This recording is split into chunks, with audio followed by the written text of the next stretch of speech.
Magandang tanghali, kumusta po? Narito po ulit ang update natin para sa lagay ng ating panahon.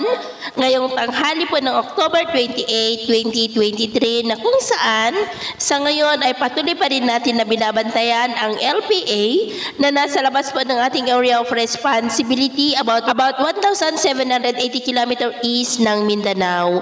Mababa pa naman po ang tsansa nito na maging bagyo for the next 2 to 3 days. Hanging amihan ang patuloy po na umiihip dito sa malaking bahagi ng ating bansa.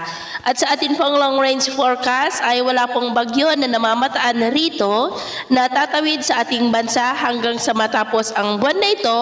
Pero sa unang linggo ng susunod na buwan ay posibleng aktibo na ang karagatan dyan sa silangang bahagi ng ating bansa na bumuo ng mga sama ng panahon. Ang development po ng mga ito ang ating babantayan.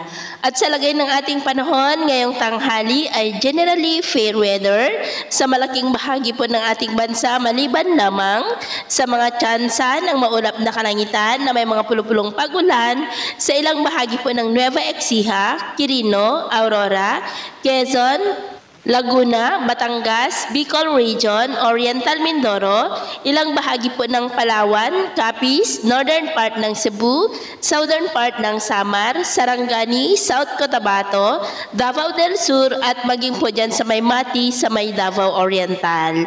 At sa susunod po namang oras, posible pa rin ang mga isolated rain sa ilang bahagi ng Ilocos Region, ilang bahagi ng Cordillera, ilang bahagi ng Central Luzon, Calabar Luzon, Bicol Region, ilang bahagi ng Mimaropa, bahagi po ng Kabisayaan, Zamboanga Peninsula at southern part ng Mindanao. Kaya kung lalabas tayo sa ating matahanan ay ugaliin po natin lagi ang magdala ng kahit anong panangga natin sa init ng araw at proteksyon na rin po sa mga biglaang buhos ng ulan.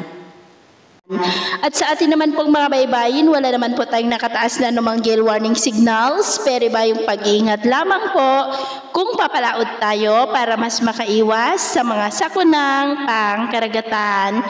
So yun po ng latest update natin sa araw na ito. Ako po muli si James na nagsasabing sa kahit anong pagsubok po na darating sa ating buhay, huwag po tayong mawawalan ng pag-asa. Thank you and God bless!